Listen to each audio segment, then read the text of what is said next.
I mean, how ironic. Here I am, the model, shooting in front of the magazine covers, and they're telling me I'm beautiful all day, but then I get back to my room and I'm like, I don't want to deal with the world. Like, it's so black and white, and it's so contradictory. We use our careers to mask and to put a front on to what we're really feeling when we're alone with ourselves. If you want the most radical, quick, immediate way to feel better, eat clean, simple food only your great-grandmother would recognize. Focusing on being the thinnest is not going to bring you fame. It's going to do the opposite. Your body is beautiful as it is.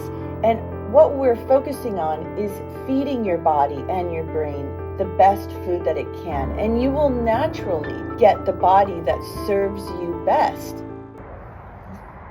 Hey, I'm here in Gary, Indiana, and this morning I'm going on the radio to WGVE, I believe, here in Indiana to promote the TEDxGary speaking event this weekend. And just wanted to check in, let you all know where I was. Welcome back to the new #1 morning show in Northwest Indiana. All right, everybody, we are back on a wonderful, terrific Thursday right here on Wake Up G.I. with Jeffrey Smith. TEDxGary has arrived again in Northwest Indiana. We have a young lady who is in studio right now via France. With that being said, let's go ahead and meet her. Go ahead and introduce yourself. Hi, Jeffrey. It's nice to be here. I'm Christine Zabo, flown in from France, but born USA, Los Angeles. Well, Christine, welcome to our little neck of the woods. You grew up in Hollywood and things like that. So obviously, you're right there in the backyard of what a lot of people are dedicating or aspiring their entire lives to be around. Then you get the good fortune of being tapped and saying, hey, you know what? You want to get into a world of modeling. And as somebody, and I'm dating myself, so don't hold that against me, but as a kid who grew up in the 80s and 90s, I can tell you, with the supermodels, the Cindy Crawfords, Christy That Turtle, was my era. Christy Turtle and Linda Evangelista, I can go on down the list. Every girl I was in school with dreamed about living that life. Yet during that time, to kind of be able to be as introspective as you are now, where you're like, you know what? I did have a good situation. I'm not going to sit here and tell you I didn't have a good life, but there was something missing. I was empty. I wasn't happy. I was in pursuit of something that's making me look at myself. And at that point, you start to get into your family history, something that a lot of us don't like to talk about, our mental health. Oh, yes. Our mental health. And because it's a scary It's taboo. world. It's taboo. Absolutely. I don't mean to interrupt you, but we say something, people who go to therapy is, you don't go to therapy to work on yourself. You go to therapy to deal with the people around you who don't go to therapy. I agree. And so you're going and you're kind of in the midst of all that, but as I said, there's obviously something that doesn't sit right with you. At one point in time, though, do you kind of learn how to separate yourself? We hear the stories of the musicians. We hear the stories of the actors, the models, whether it be eating disorders, substance abuse, and all those kind of things that if you are trying to deal with something and trying to hide it below the surface, there are a lot of things out there that it can help you disguise it that can lead to other things. How did you avoid those pitfalls? Well, I mean, I wasn't avoiding pitfalls. I was in pitfalls. I mean, I would, and the thing is, when you start modeling at 18 years old, you're a kid. You don't know that life is any different than what you're living. I mean, sure, I had my first apartment with my French boyfriend, was tiny, and we had a cardboard box with a napkin on it for the TV stand, and waiting for the bus for all hours in the freezing cold, going till I had bleeding toes to see clients, and then you pay your dues and you start out small, but you quickly get up in this fake life that's like, it's not real, and you're going to castles and flying around the world and doing shoots in the most beautiful places, and so I would find that I'd come back to my hotel room and I would empty out the minibar. And I wouldn't want to go to the shoot dinners with the team because I had so much insecurity. I mean, how ironic. Here I am, the model, shooting in front of the magazine covers, and they're telling me I'm beautiful all day, but then I get back to my room and I'm like, I just want to stay in bed and eat the mini bar, and I don't want to deal with the world. Yes. Like, it's so black and white, and it's so contradictory. And I think this is what a lot of people in the spotlight live with, is that they're putting on this facade. And look, I can say this, I don't think it's just celebrities. I think it's people who are CEOs and even teachers. It's maybe regular people. It's regular people. Like, we use our careers to mask and to put a front on to what we're really feeling when we're alone with ourselves. And so the idea, what I learned through healing myself, is that you can actually feel by yourself that which you feel in front of everyone. You can find that peace, and you can find that balance, and it's not hard, and it's not complicated. The thing is, we're making it complicated. Right. Like, we're making it complicated. No, absolutely. I agree with you. And so I guess my question would be, and as I said, I don't want to get into your talk at all, but this is so interesting, is how do you go out here and navigate? Because obviously in the industry or the business that you were in, there are people out there that can make things go away, or can help you out, or get through something temporarily, and then next thing you know, it kind of goes on and on. But how do you kind of go through the steps that you went through? That was, once again, very introspective, a lot of self-help, but you're in an environment that's not conducive, because if you pull yourself out of the mix to try to work on yourself, the next person comes in and takes your spot. So people are going to say, okay, well, she's talking all this, but what do I do? Okay, so I would say the first thing you got to do, cut out processed foods from your diet. Eat clean, simple food only your great grandmother would recognize. Like, just that, what is it? I don't remember who said food is the medicine of the soul. Let food be thy medicine. Aristotle, or one of these famous. We got a movie premiere that's happening right around the corner. We were just promoting Food is Medicine. If you want the most radical, quick, immediate way to feel better, just shop at the supermarket on the exterior, where there's fruits, vegetables, meats, if you want to eat meat, fish, eat as clean from Mother Earth. Go back to what our original ancestors have eaten.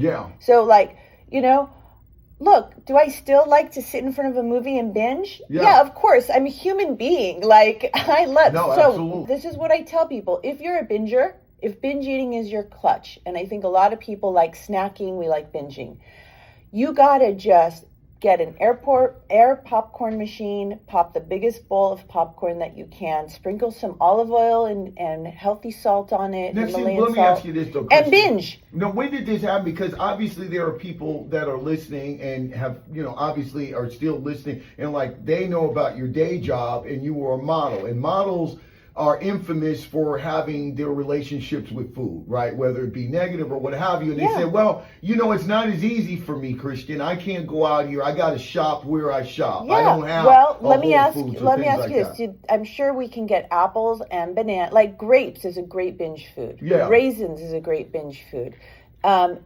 Unsalted nuts is a great binge food. Like, you say, oh, but nuts are high calorie. Right. Well, so's Cheetos, okay? So, and at least the nuts is protein, and it's not going to affect your neurotransmitters. And, we're talking about healing your brain. Eat a diet for your brain, because if you don't have control of a brain, so I'm writing this book about this Life's Pie for Peace. And at the time, my son was 8, and he's like, we're sitting in the car, and he's like, Mommy, have you started writing your book yet? And I was like, the intro, and he's like, well, can you tell me again what your book is about? So I'm telling him it's the 8 pieces of the pie. And he goes, what's the most important piece of the pie? Without a thought, brain health, mind health. Because if you don't have a healthy brain and a healthy mind, then you cannot focus on faith, body health, having a purpose, all these other self-awareness, awareness of others, all these other pieces. So let's start by getting our brains healthy, getting the blood flow healthy, calming down the hyperactivity from anxiety and PTSD and trauma.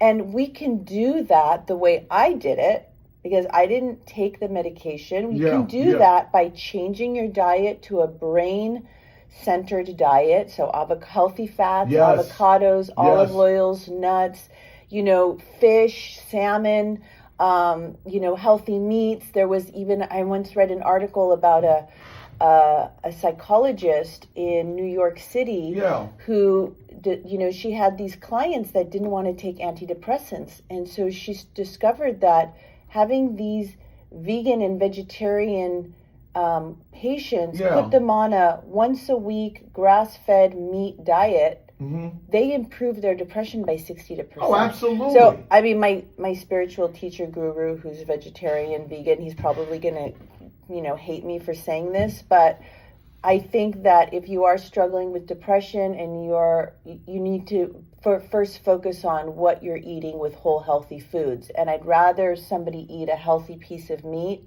than turn to some processed junk food that's going to really make you spiral. Because at the end of the day, we're here to make people's lives better. I'm here to save lives. No, let me tell you, Christian, where you're right. I'll give you a little bit quickly about my background. I mean, obviously, I'm over here doing whatever it is that I'm doing right now. But my background is in veterinary medicine. Went to veterinary school, cat guy, and things like that. So I'm somebody that, through my education, I appreciate diet more than, the importance of it, probably more than most, because obviously I like to tell people that, when you think about veterinary medicine, whatever, the clients don't talk. They come in, you kind of got to figure out what's going on. You have to ask the caretaker what their diet was, what they last ate, how they're behaving accordingly, and that's how you go about your diagnosis. So I'm inherently into what you're saying about food is relative to just overall health. What I would ask you is because I also think that there's some mental lessons to be learned here. And, once again, in a world that we live in now, which is so celebrity driven, and everybody, and I'm not just talking about the Hollywood aspect of celebrity, everybody just wants to be famous. Everybody wants, social media and things like that. And there's so many things that are being shared on social media, and the more likes that something gets, the more that person all of a sudden becomes an authority. And so as somebody who maybe through the grace of God to help you tell your journey, you grew up right in that fishbowl, and you were fortunate enough to operate it and come out on the other side with an awareness. What would you say to people out there? What do you say to those, in particular the young ladies, who do want a quote unquote glamorous life, who do sometimes think that in order to get to where I want to get to, I'm going to have to sacrifice a little. I'm going to have to not eat. I got a weight to maintain. I've got to go out here and sacrifice my mental happiness because I got to go out here and make myself available so I can get that job and things like that. What do you say to those young girls? Well, the first thing I'm going to say in reflection of what you just said is I'm going to have to not eat. So the most successful years of my career were when I was on contract with Nivea. It's a beauty company. Nivea, the skincare company. I was on contract with them for a few years, and they kept calling my agents and saying, make sure she's not losing weight because we need her to look healthy. They would call and say that? They say, make sure she's not losing weight because we want her to have like a healthy, full appearance. If you eat a healthy diet, I eat whatever I want. I'm sorry, Christian. Let me ask you this, because once again, we get to pry and see how the sausage is made. So you're telling, and I guess we kind of knew that this happened. So there's a person from the corporate Nivea, which obviously is in the marketing department and things like that, who calls and says, the model that we've contracted or that we're using through this agency. Oh, by the way, would you make sure that she's not eating anymore? No, the opposite. Okay, they were saying the opposite. Make sure she's not losing weight because Nivea is a German company, so they have like this healthy, full, German bread, German cheese. Yeah, familiar with. No, they were calling New York from Germany, and they were saying make sure she's eating. So what I want to say to people out there is that, focusing on being the thinnest is not going to bring you fame. It's going to do the opposite. Your body is beautiful as it is. And what we're focusing on is feeding your body and your brain the best food that it can. And you will naturally get the body that serves you best. Look at the Victoria's Secret runway show that just went on. Yeah. I mean, if you guys want to, I think you can find it on Instagram, Vogue, and they show the famous, plus size, full-figured woman, gorgeous, walking the runway. So I think what we need to tell people, and these women, also, I really want to say this, guys, however followers or likes is not important, because everybody's buying followers, everybody's buying likes. That's where I'm going. This is all just so crazy and disconnected. Please, wouldn't you rather have 3 people who really follow you and like you than 30,000 who are bots or people who don't even care? Or what is this about more, bigger, better? Well, that's where we're living in. And this is what we have to recognize is disconnecting us from our mental health. Is all this going to come and encompass in your TED Talk? It's coming. Yeah. And so obviously, what's the theme for the TED Talk this year is what? Am I allowed to say it? You can say the theme. Okay, so it's a little bit of a mouthful. Yeah, go ahead. It's capital centricity. Yeah.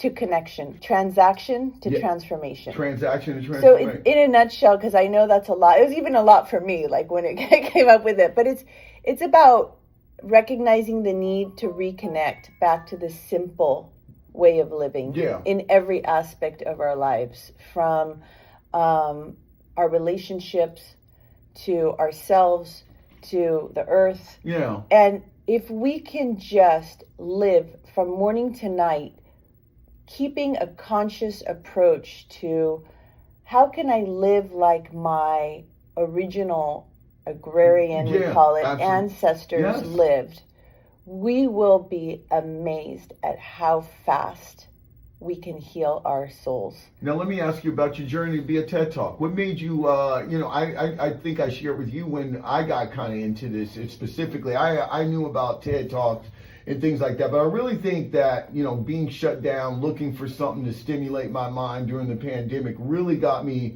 on board and buying into it. What about you? When did you kind of say, you know what, I want to do this? I'll answer a little bit. So I have this thing that I call magic, and I've had a lot of experiences in my life where they're unexplainable. The first one was when I found out I was pregnant with my son. Okay. And I was looking at my stomach, and a voice came over me and said, "That is Matthew." Yeah. And please take no offense to those Matthews out there, but I was like, "Oh, Matthew, I don't want that name. Like, if I have a kid, his name is going to be Miles or Taylor, and add all these names." Yeah. 3 months later, the voice came back to me over and over again, day after day. "That is Matthew. That is Matthew. That is Matthew." So finally, it was like a week later, I looked on Google the definition of Matthew, and it said it's a Hebrew word that means gift of God. Oh, yeah. So it's kind of an amazing story, because after all, it is going through the Bible a lot. I mean, it's a name being used a lot. So 3 months later, when they told me he's a boy, I said, "Well, that's Matthew." That's Matthew. That's a given. And in the same way that this Life's Pie for Peace 8 pieces really was downloaded to me. During a time in my life when I was very healthy and calm and centered, in the same way that I was told, do a TED Talk. All right, well, yeah, and there you go, Kristen, amazing. Yeah. Thank you. We're going to get ready to take a break. As I said, we're going to do a little TEDxGary still, and then we're going to get ready to wrap it up a little earlier than normal because we got to get out of here. We got stuff going on. But anyway, with that being said, I'll take a break. We'll be right back. You're listening to Wake Up G.I. with yours truly right here, 88.7 FM, WGVE.